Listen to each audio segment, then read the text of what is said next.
Ladies and gentlemen, welcome back to another episode of the Rear Wing Report. Today we are talking Maple Mayhem. That's right. We are recapping the Canadian Grand Prix. And back to do it with me, as always, is Ryan McHugh. How's it going, Coach Bell? How are we doing?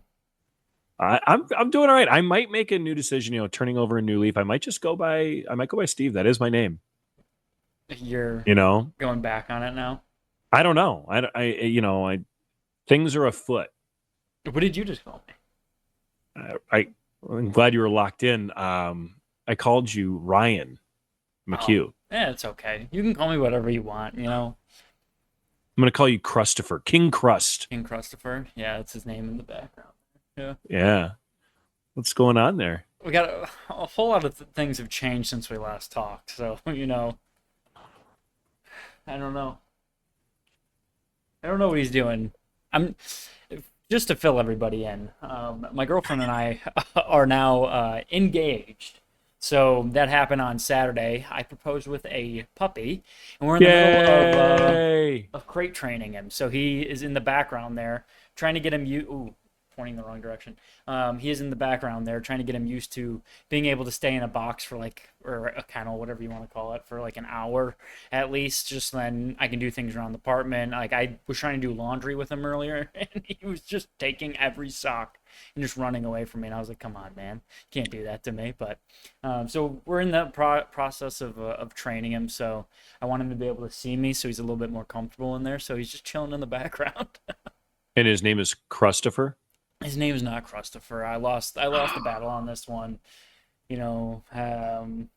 I guess it's a prelude into what's going to happen when I actually have children, is I will never be able to get the name that I want. I don't know about that. We'll see.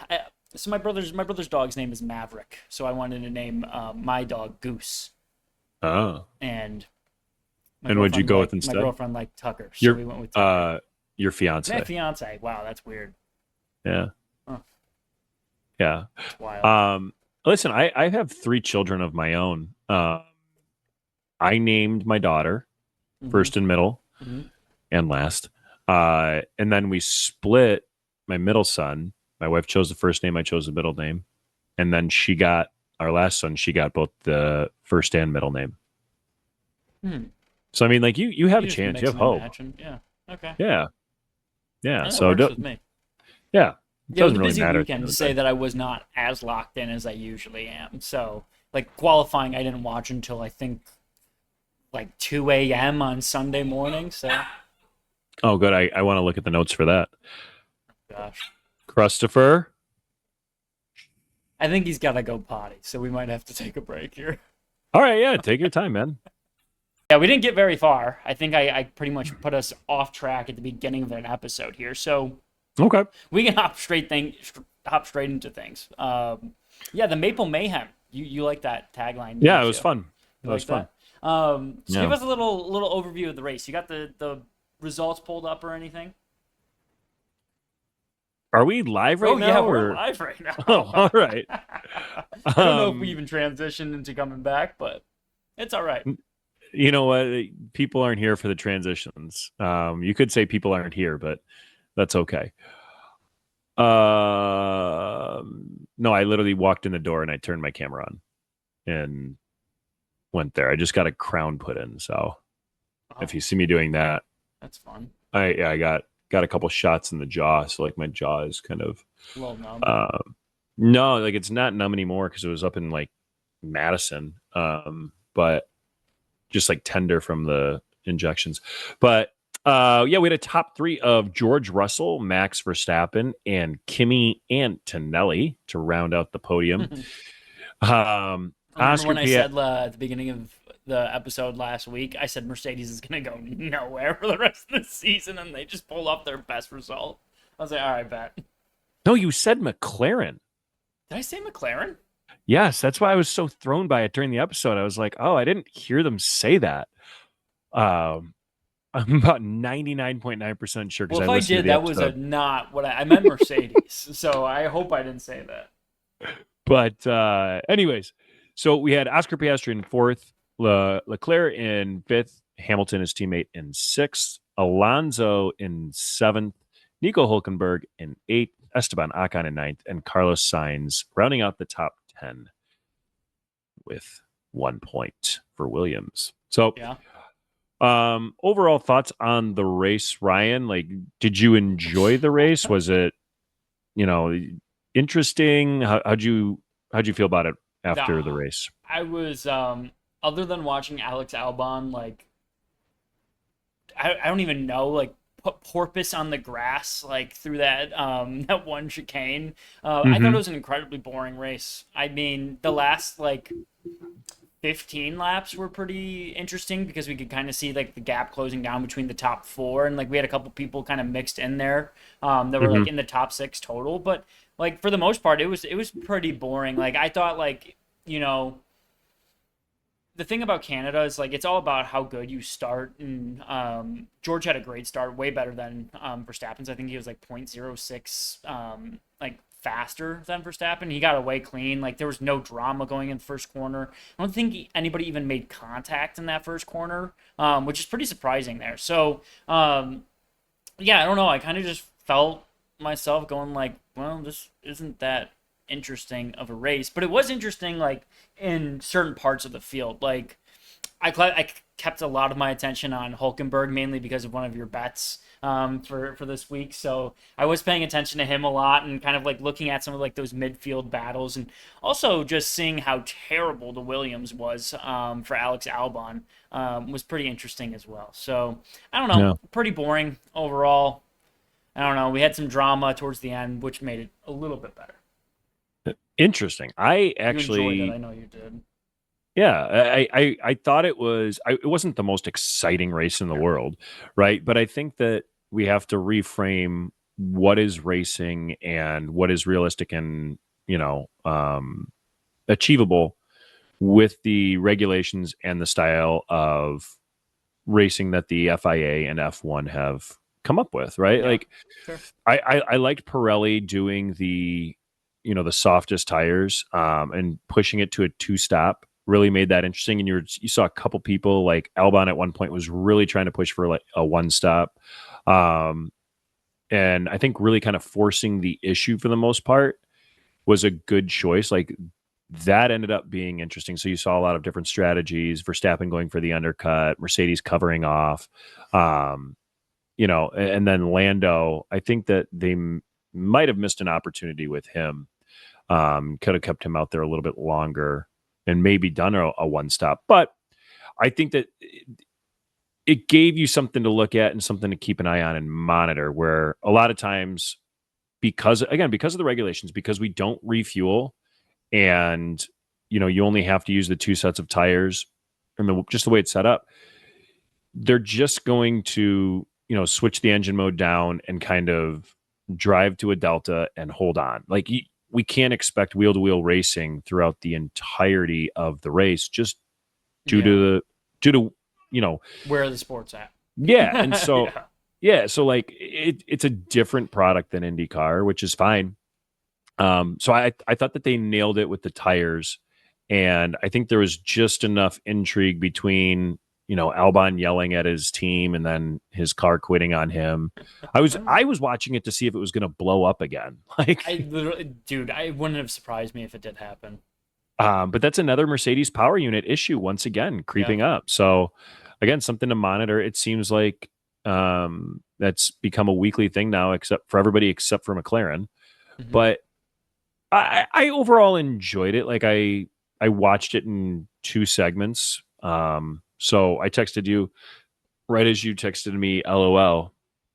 I think I said, like, I don't know what that is and what that's about. Yeah, like I've been driving. I'm going to watch the race in a little bit. And then I got busy. And so I ended up watching it a little bit last night. I watched like the first 15 laps or so, and then I passed out. And then I watched the rest of it this morning. And so maybe that played a role in my enjoyment as well. So like I kind of went in and, it was a little bit more fresh for each one of them. But overall, I thought it was decent. Yeah, from a strategic standpoint, it was pretty interesting. Like seeing how people were going through like their pit stops and everything like that was cool. It just felt really predictable to me, though. That's kind of. You say that, but like I'm looking at your predictions. Oh. There's a lot of red there. Not great. I don't know if anybody was like, hey, you know what? It maybe after qualifying, yeah, like George will be first or second. I didn't expect Kimmy to be on the podium.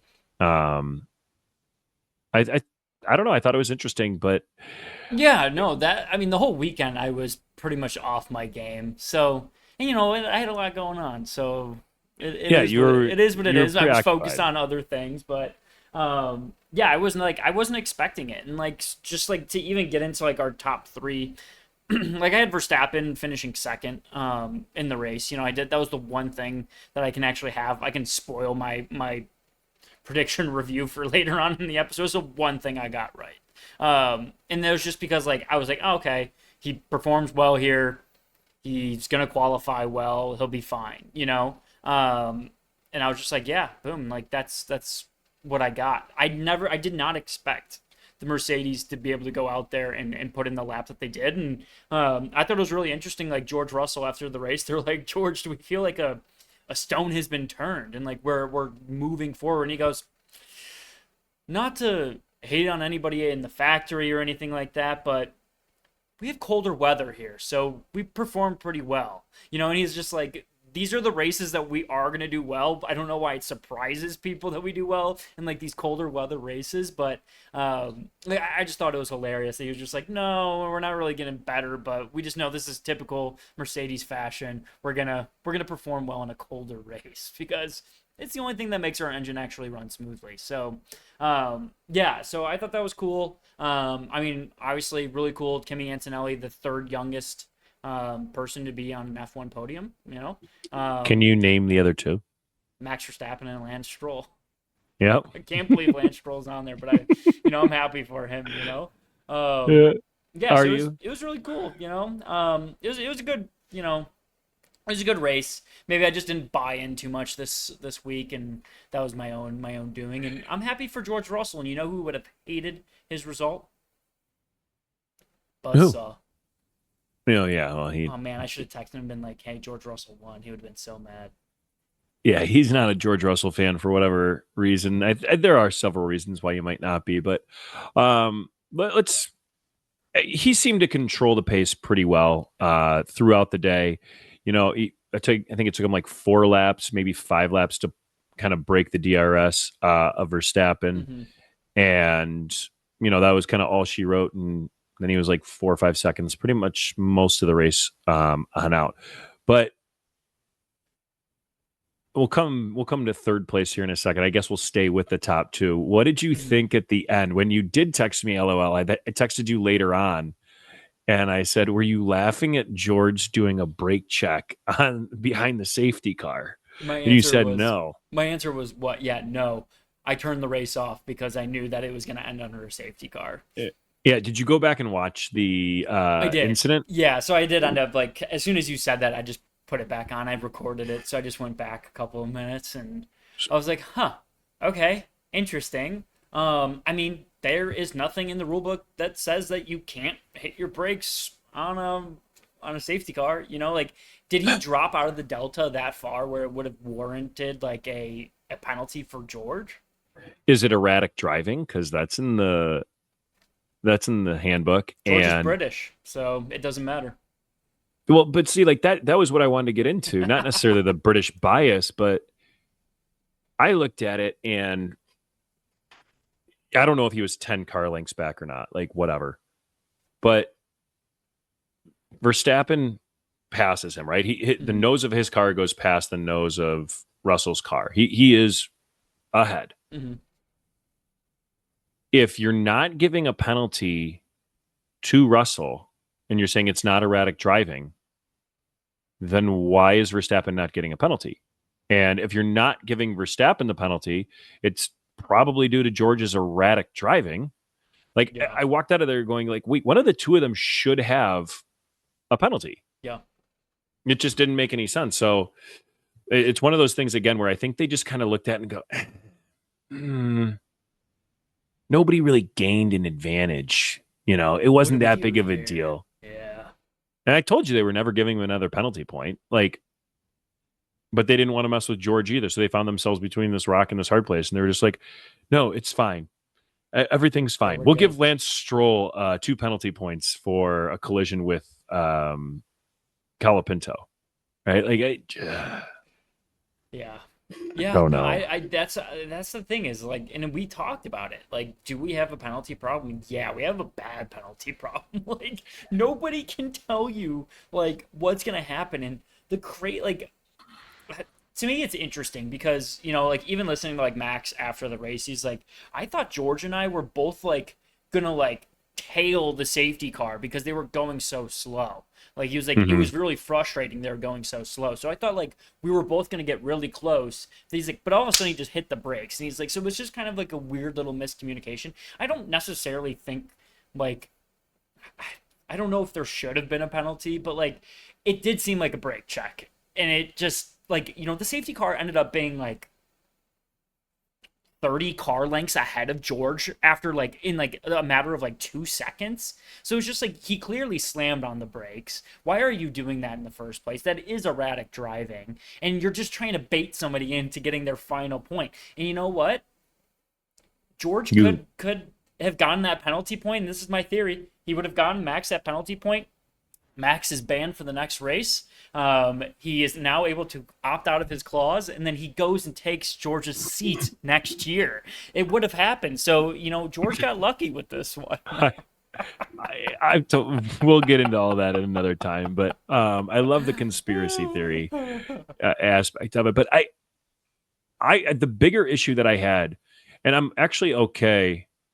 And Christopher looks like he's okay too. But I'm actually okay with them not giving either one of them a penalty. Yeah. Like, I think from the way that they, the drivers explained it.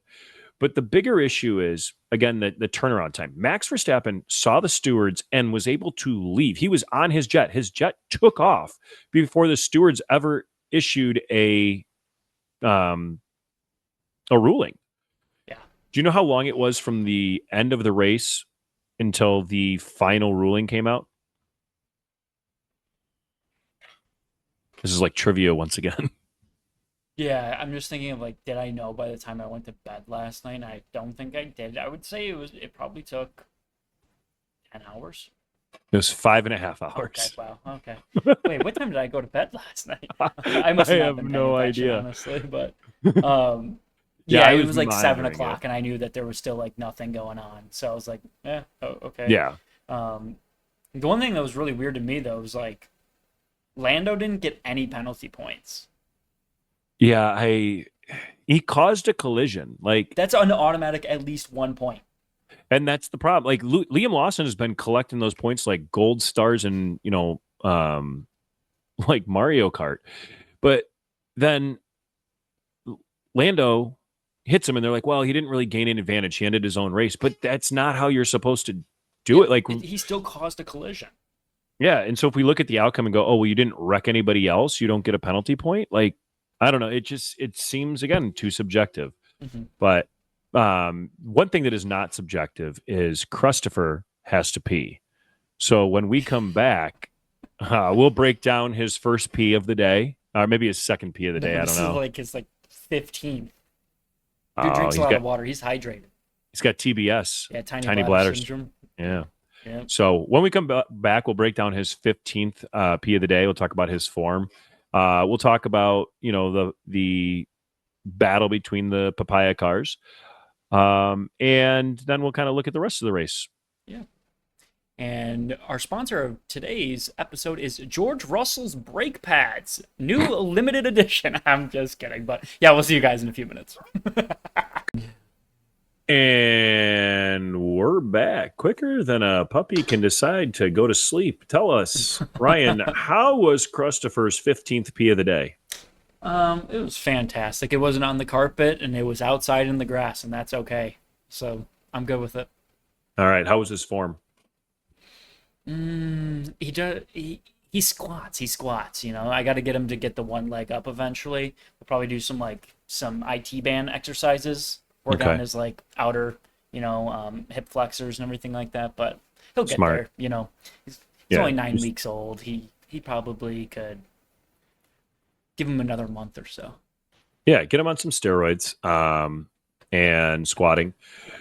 He didn't go for a gap that wasn't there, though. He didn't, like, try and sneak out the front door and smack his head into your leg or anything like that. No, yeah, he didn't hit his nose on anything or accidentally get it underneath my foot.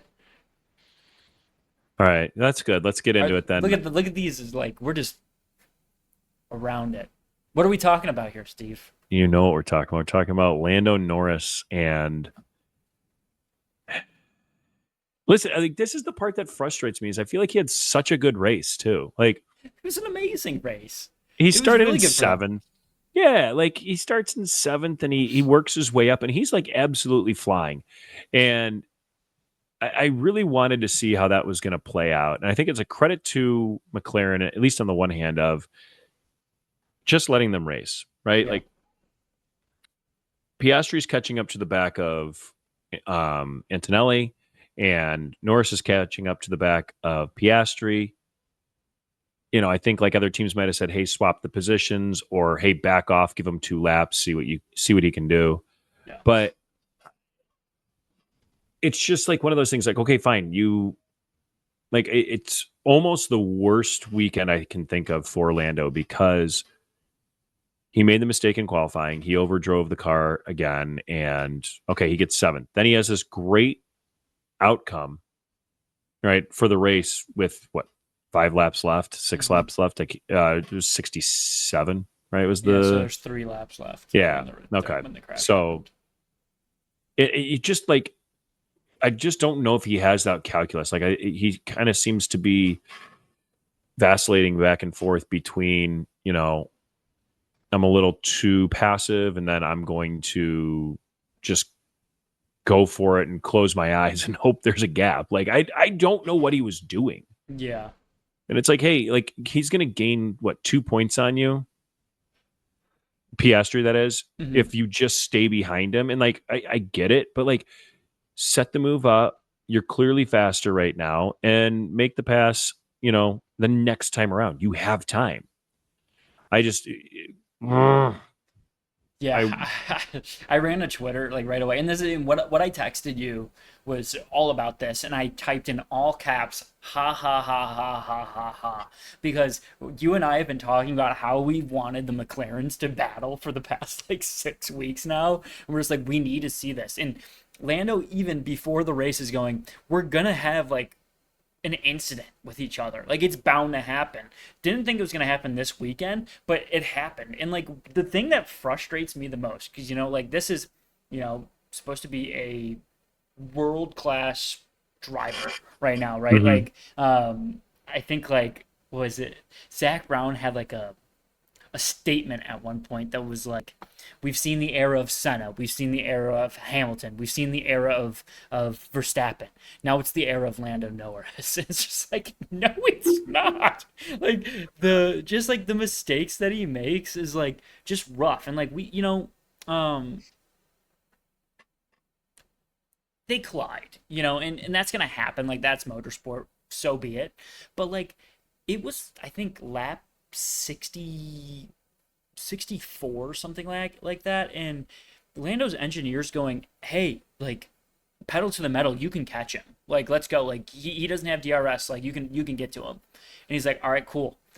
Makes it a pretty decent way. Then we get like all the way to like that last main straight, and nobody really there's not a lot of opportunity to pass like on that main straight, like the one prior to it, before you get to that little chicane there, like what would that and the wall of champions too. Yeah, like that is like your best opportunity, and like he almost had him. Like the only reason he doesn't get past Piastri is because Piastri has the inside line, right? And, well, and he braked a lot later. Like he did not brake. Like it didn't even look like he hit the brakes. Like he just went through it, So that was like hey, take one more lap, you got him.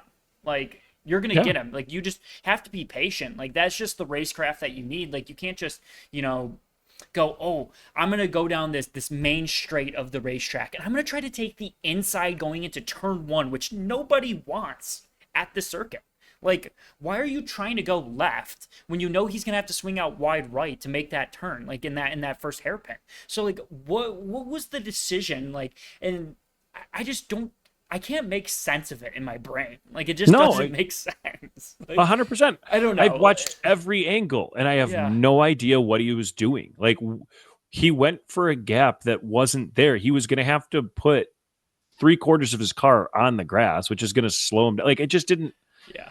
It didn't make any sense. And I mean, he owned it up to it right away. It Yeah. was just like, hey, that was all on me. Yeah. But He was like, like, that was dumb. yeah, but like that's the thing. It's dumb. You're in a fight with your teammate. You know, you're now at what, 22 points, which isn't the end of the world. But like, and I think they said it on the broadcast too. Like, these are the races that matter, though. Like if you get to the end of the season and Piastri's ahead by 7, 8 points, 10 points going into the last race, Mhm. like that, there's your difference. Yeah. Right. Like that's a 6-point difference right there. I don't understand. It was so frustrating too, because like the few turns before that for the last like half lap, they'd been having this great battle, Mhm. and it That was was fun. wheel to wheel racing. You're like, oh man, who's going to come out? And like, then Piastri outbreaks him and, or like, is later on the brakes. He didn't outbreak him.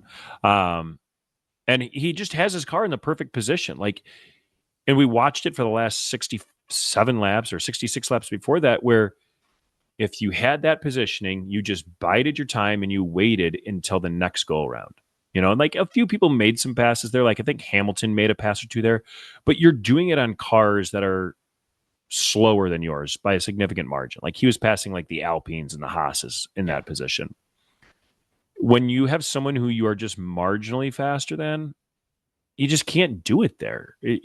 He was just going to piss the position away. I just, once again, frustrated. But I think you had a question for me off of this. What do you want? I mean, I don't know if I do. Like, You had it at the top of the rundown. You made the rundown today. oh. So I said, does McLaren have their number one driver now? Do you think it's decided? Like, it can be decided. I don't think that they will decide that. I don't think anything will change. Matter of fact, they said nothing will change. Andrea Stella did say that if Lando hadn't taken responsibility for the incident and hadn't been like contrite, right away, then things would go differently. I don't think that they're going to change anything. I think that Lando Norris is basically who he is as a racer, right? He's going to improve upon the margins at this point in time. And one of the things that he lacks in terms of racecraft is overtaking. Yeah. And he's still a good overtaker, but he's not top tier. Mm-hmm. And his other detriment is that he makes too many mistakes, unforced errors. Whereas if you look at Piastri, his kind of detriment is like, hey, he's not quite as fast in terms of like raw pace, as his teammate can be sometimes. He might not extract every single ounce of speed out of the car. He might get 99.9%, 99.8. Mm-hmm. But like, I mean, there's no denying Piastri was not quite as fast as Norris there at the end. Okay, fine. But he's already fixed his tire issues. He's fixed a lot of his qualifying issues, and he's only in year 3. Right. I don't think they'll admit it, but I think, yes, they do have their number one driver. Yeah. Unless Lando goes away maybe on the summer break and all of a sudden figures out how to stop making these unforced errors. But I mean, that's the big difference if you look at it. That's been the headlines of what we've been talking about all year with him. It's just like, you have to stop doing these things. And he just does it. Like, it's like, okay, 2 weeks in a row, we're going to make a mistake. Next week, we got a clean slate. Good. Okay, nice. Everybody's like, wow, trajectory's going up. We're good. Next 2 weeks, more mistakes. And it just like, he can't get himself out of this cycle where like that's gonna happen. So that's like my main struggle is like, Piastri just knows what he's doing. Okay, we gotta go potty. Well, here was my thing. As I was talking, I was giving my unfiltered hot takes, but I didn't realize we weren't recording. I was talking about Isaac Hadjar. Yeah. And how he gets a 3-place grid penalty for impeding Carlos Sainz during qualifying. Uh-huh. So this goes back into the penalties. And this is what I don't like, right? Like, he's allowed to essentially ruin somebody else's race or qualifying. And it's like, hey, but you know what? Like, you keep going. That's fine. I want a new rule. If you are found guilty of impeding, and this is why it needs to be a quicker process too, right? If you're impeding and that driver doesn't make it out and you do, then you have to give them your position, right? So like Sainz was 15th or 16th, I think it was, in qualifying. So Hadjar should have had to been slotted into 15th or 16th, and Sainz should have been able to take Hadjar's position in qualifying and continue on. Yeah, that makes sense to me. Yeah. Yeah, So I don't. It's so weird, like when they do that, and like I don't think like Hadjar did that intentionally this week because he like when obviously Sainz was upset, but like once they calmed to him, they're like, oh, Isaac, just so you know, Carlos is on a flying lap. He's like, what? I thought he abandoned it. Like, so that was kind of just like a lack of communication. I don't think he like meant to impede or anything like that. You know, like some drivers do kind of get away with it or kind of do it nonchalantly where it doesn't look like they're doing it intentionally. But yeah, no, that's interesting too. Like thinking about the penalties, and there was one thing I wanted to actually talk about going back to our first thing that we mentioned of George Russell when they were when they were saying I can't remember whose transmission it was. It might have been Lando's or maybe Oscar's. They said this is a fight between Max, Lando, and you. Right, I believe, or Max, Kimi, and then you. So like it was either Oscar or Orlando. I can't remember who. But they like totally just like kind of made it seem like George Russell was like out of the race, which I wonder if they were talking about second. Yeah, that's what I would think. But like, yeah, even like through the commentary, they're just like they must think that George Russell's really gonna like lose out on some time here, and it was just like. We get to lap 50, and it's just like, oh, wow, like the gap between Verstappen and Russell is like 2 seconds. And then it was just like 3 laps later, Russell's like 5 seconds ahead of everybody. And I was just like, okay, George is just milking his tires down there. Like, it does not matter to him at all. So I thought that was pretty funny, too. And respected, like, I mean, I'm really happy for George in general, too, just like how it was, like, going into it. Like, obviously... I would love to have like not seen a race end under a safety car. That always kind of sucks, and maybe it's why I'm a Max Verstappen fan. But, it's just I wanted to see some racing at least in the last lap. I'm like, come on, let's just move the car out of the way. Let's get to it. But it was a really good weekend, a really good weekend for Mercedes too. But yeah, I agree with you. I like to see the racing, but. And I'm really curious, like I said, I'm curious what would have happened between Kimi, Oscar, and Lando, if they hadn't had a little bump, a little incident. But you said it was a really good weekend for Mercedes. How did you feel about the weekend for Ferrari? Oh, I mean, it's a Ferrari week. It was a Ferrari weekend. Like, that's just, that's vintage Ferrari right there. Like, you got one driver arguing with you about your strategy because you muck it up every single week. You got another driver that's sad about how he killed a groundhog, and like it's just like things aren't working, like it was just that's what they do now. Like we said, maybe 3-4 weeks ago, like just give Leclerc and Hamilton like the ability to talk to one another and just call their own shots. Like whoever their strategists like are, like they just have a matter of like messing it up. And like Fred Vasseur was kind of like on the hot like seat this week, like going into it, going like, hey Fred, we've heard that maybe your job is in jeopardy at the end of this year. Like they're not gonna want you anymore. And he's like, I'm gonna be honest with you, it's not me. Like, it sounded like he was like, there's somebody else here that it is not my problem. It's a way that we're doing things problem. So, like, to me, that was like an organizationally, like, we're messing things up, and it's just kind of showing during the races. And, like, Hamilton qualified P5.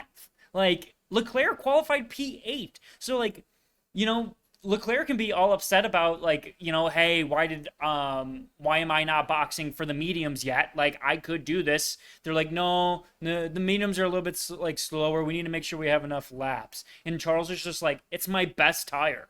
Like just let me help make the decisions. And like even like in the beginning of the race, they're like, Charles, we're on plan B, and he's like, so like it just doesn't make sense. And like Leclerc ends up P5, so he does make up 3 positions. He just gets one from his teammate, and Hamilton goes to 6. But like, yeah, I mean, that's kind of what we're accustomed to with them now. Yeah, to me it's interesting because I think they're making more of the downfall of Ferrari than it actually is. Mm-hmm. Right? Like I was thinking about this on the drive back today, and I like last year they finished constructors P2. Mm-hmm. And they had 2 competent drivers, and they just missed a couple of development spots, and it was a close finish, right? Like they still could have done it in the last race. And so then they go into this year, and now they're in 3rd place in the constructors. But like when you're looking at it on the racetrack, they haven't really changed positions that much, right? Like before it was Verstappen, and like beginning of the year last year, it was the Ferraris and a little bit of Sergio Perez, and then he started to fall off. The McLarens came on, and the Ferraris kind of fell off, but Verstappen stayed there. Like they haven't really dropped much in terms of where they're slotting in on the grid in race results for the most part. It's more so, I think, outsized expectations with bringing in Hamilton and getting so close last year that I think has people, feeling a certain kind of way, and, all this frustration is just boiling over. Mm-hmm. But like, I think they've probably maximized the car as much as they can with bringing in a new driver and, like having an eye towards 2026. Whereas Mercedes had more issues last year, so they had more ground to gain. And McLaren gained most of their ground last year and kind of really maximized it. And they have a quicker car, whatever that might be, whatever the reason is. But I don't feel like they're, falling off a cliff to where they were last year. It's just they haven't taken that next step. And, we've kind of just seen some people shuffle in and out. Like the Mercedes seem to be filling the Sergio Perez spot, right? They jump up into 4th place and then they drop back down. So it just kind of stuck with me in that sense of like, I don't know if we need to panic that much. I know we are going to talk midweek about all of the issues of Ferrari, and we'll get more into what Fred Vasseur possibly meant. But just I don't know. I don't know what they realistically expected bringing in a new driver, and given the lack of stability last year in their performances. People are acting like this was like something sporadic that's been happening. It's like it's been kind of a systemic thing that's been going on for the past couple of years now, where it's just like nothing's improving, and we're kind of like seeing the same things. Like at the beginning of last year, Ferrari had like a couple of like their like powertrain units fail, and like kind of like the same issues that like Red Bull was dealing with. But Red Bull responded to it, and Ferrari didn't. Like they got better, but like they just still didn't give like the absolute like opportunities that they should have every single week. Like I don't know. So that's like my bone to pick with Ferrari is like, hey, we're gonna talk about how great we are all the time, and then after every race we're gonna be like, yeah, no, we're just not where we want to be at. It's like, okay, well, how can you be there, and how can you fix that then? Yeah, 100%. They got to figure all that out. They're their own worst enemy. Yeah. But who's not their own worst enemy this week? Who's that? Us in predictions. We got some green on the board. Go get it. Go get it. It's right there. Go get it, Christopher. Yeah, Christopher. Yeah, predictions were rough this week for me, man. I don't enjoy it. Let's go over it briefly and go through it. So our qualifying was nowhere near correct. Yeah. I had Norris, Piastri, and Verstappen. You had Piastri, Norris, and Verstappen. Yeah. All of those were wrong. Yeah, it went Russell, Verstappen, Piastri. Yeah. Qualifying was a lot of fun to watch too. Between the blown The one engine time I cover, didn't watch it live, and that really bums me out. that bummed the rest of us out too. Yeah. I watched it live and I made my family delay going on a walk until it was done. But it was quite the watch, and just once again highlighted Lando Norris's issues sometimes when it comes to crunch time. Like all weekend, I meant to text you. All weekend, he kept making kind of the same type of mistake throughout the first couple of free practices Mhm. at the last chicane. And I'm like, oh, he's figuring this out. Like he's attacking it. Like this is smart. He's finding exactly where that line is. And, hey, I'll make my mistakes during free practice and I'll just do it. And then he just didn't. Like, I don't even know what happened, but it was just awful and couldn't improve. But our podium, I said Norris, Piastri, and Russell. I knew Russell was going to You be had on the Russell up podium. there. Yeah. Yeah, but no points for me because I had him in third. You had Piastri, Verstappen, and Norris. So you get a Do I point get a for point that? yeah, Yeah. Okay. because he was in second place. You put him in second. You get the point. All right. Last point, neither one of us scored on. No. Hulkenberg for me, Ocon for you. They finished eighth and ninth respectively. Yeah. Not I feel bad. like I that's mean, a we were close. good showing. Yeah. Yeah, I tell you what, if Norris hadn't crashed out, you would have gotten a point for last point. Think about that. Yeah. That would have been powerful, man. Powerful. I don't know if I've ever heard someone predicting last point as being powerful, but Sorry, he hit the bells, so I thought maybe like, oh, wow, but I think he was just interested in touching something that's new. that's fair. Last place, neither one of us got anything. Yeah. Also, bad guesses from us there too. Yeah, just not good. Now, I will say, like our team guesses, well, our guesses were not good, right, in terms of the driver.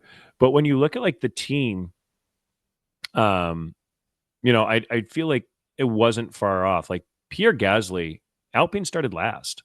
Mm-hmm. So I was like, oh, okay, like maybe, but yeah, not overall, not a great guess.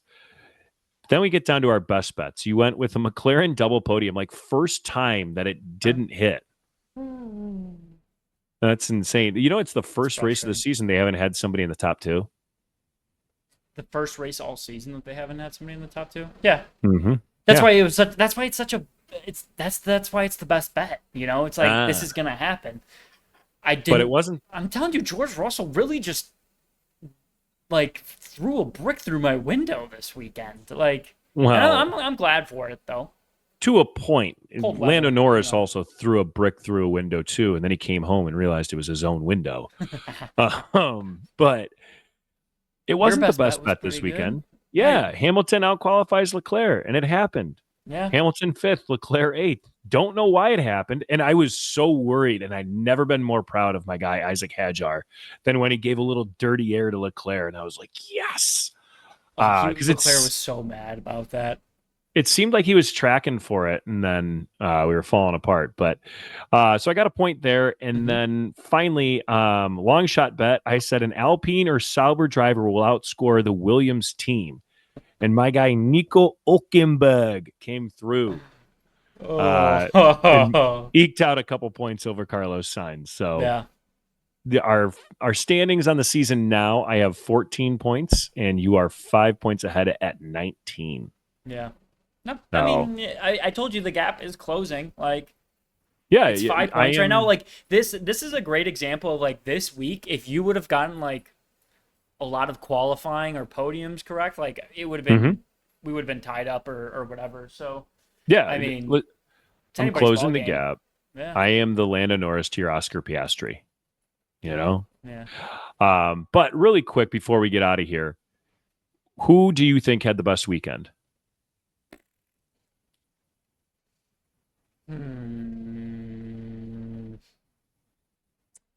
Can I go with the team? You can do whatever you want. With the team, and I'm going to go with Mercedes. Like, okay. I mean, just based on the results of the race, boom, a 1 and a 3, which is their best result all year. This is the first race all year where it hasn't been a McLaren or a Max Verstappen, correct? That is correct. So George Russell's the 4th winner of the year. He's the 4th winner of 2025. So like that's saying something. Kimi Antonelli gets a podium. He gets 3rd place. I have to give it to him. Okay. Who are you gonna give? I feel like you're gonna give like Nico or something like that. No, so I think I thought about Franco Colapinto. Just kind of answering the critics at least somewhat. Yeah. But I'm actually just going to go with Oscar Piastri, right? Like, I think he kind of showed he had a sensible head about him at the start of the race, didn't force the issue with Antonelli, kind of was like, hey, you know what? I'll get him. And I think, again, if not for Norris, right, I think he would have gotten him there at the end. But at the end of the day, he goes up, 10 points on or 12 points on his main rival, which is his teammate. And, also I think has a little bit more of standing in the team than his teammate after what Lando did, right? So on the margins, I think he comes out ahead. Who had the worst weekend for you?